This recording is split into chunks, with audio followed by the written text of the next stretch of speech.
unscripted.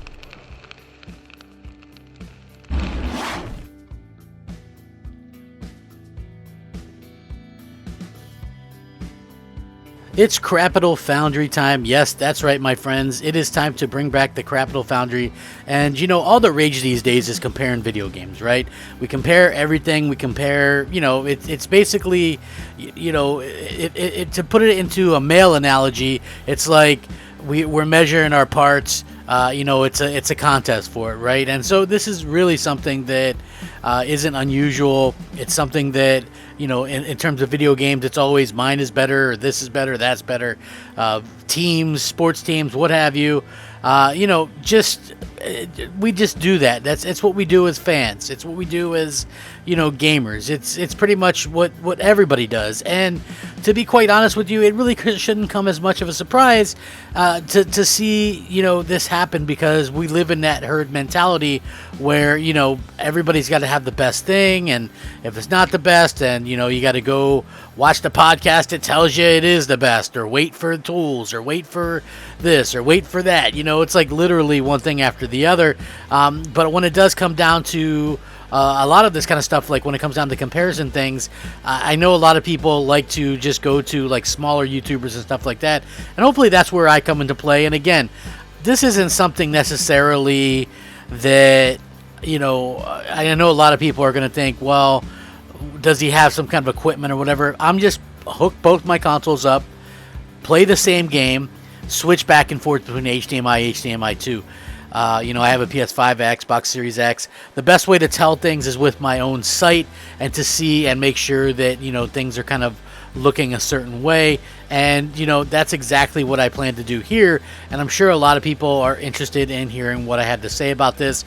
Both games, Avengers, Marvel's Avengers, I have on PlayStation 5. Funnily enough, I had it first on the PS4 Pro.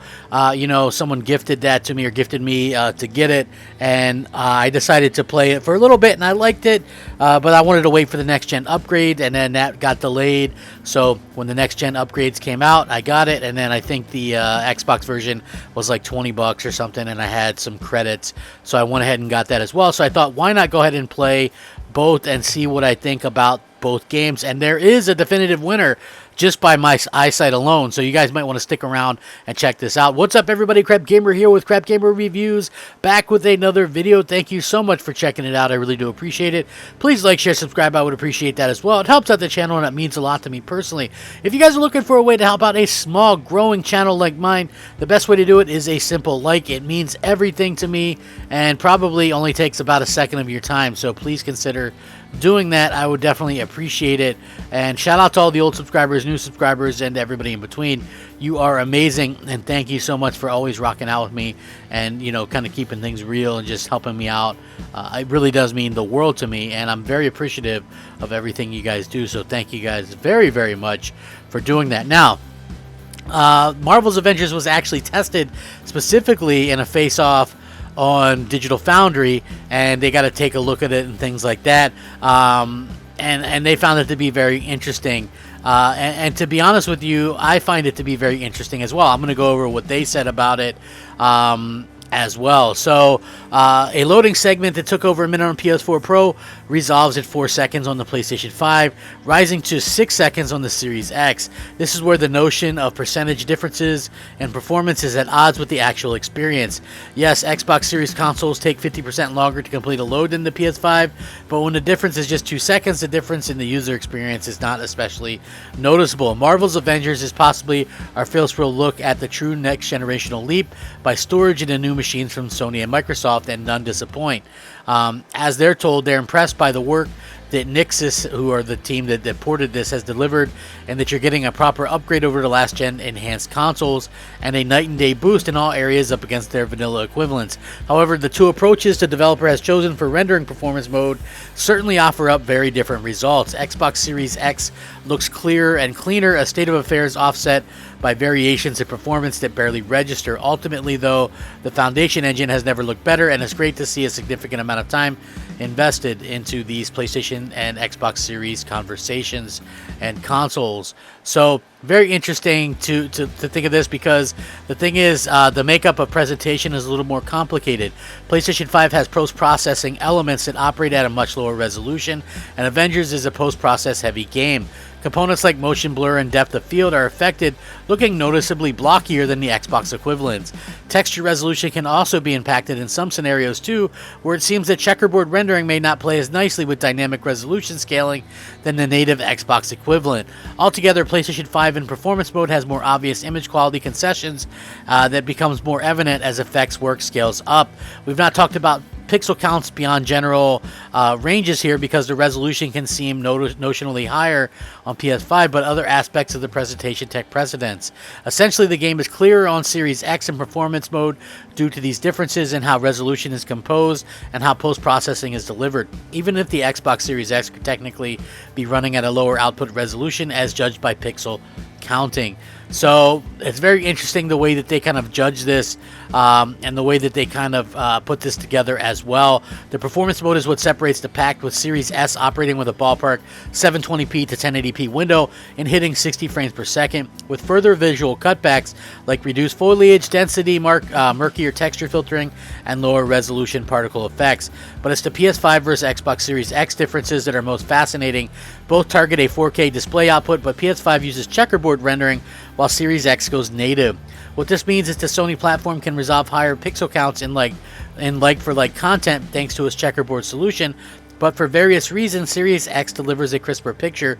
Both still use dynamic resolution scaling, with Series X working with a general wider window.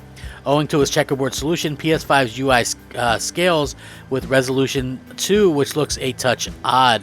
So basically, they're kind of confirming that the Xbox Series X has the crisper looking version. And, you know, to be honest with you, as someone who mostly can't really tell this kind of stuff, when you play the two, just switching back and forth, basically at kind of the same area, you could definitely see that there is a crisper picture on the Xbox Series X. For whatever reason, I don't know why they decided to use checkerboarding with a dynamic resolution. Usually when you see like checkerboarding, it's like that alone from what I've noticed. And so the fact that they were using checkerboarding with dynamic scaling just really goes to show that it's not really the best look in the world.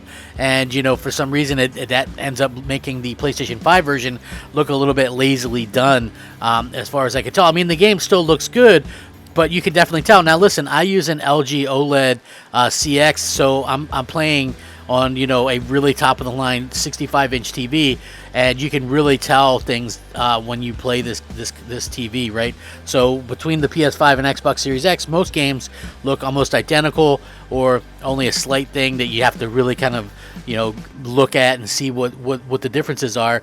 And so it's very funny to me that we're seeing a situation where the Xbox Series X is just that much clearer to me, because I'm the guy who last generation couldn't tell the difference on my TV between 720p and 1080p. Like, I'd play a game on Xbox, it looks great. I'd play a game on PlayStation 4, it looks great. I never really was one that could notice. If you were to hold a game in front of me and say, what resolution is this? I honestly would not know. I just honestly wouldn't know. And to me, this looks very interesting, because it might be the first instance where we see the Xbox Series X out there kind of really looking that much crisper to where it's noticeable. Like last gen, it was so funny because the Xbox One X, which was really hyped up and, you know, hyped as this big thing or whatever, these huge differences, demonstrable differences. We all remember that because I was doing some of the hyping. And at the end of the day, multiplats, I think only a few, you know, maybe as few as 10 looked that much better or demonstrably different.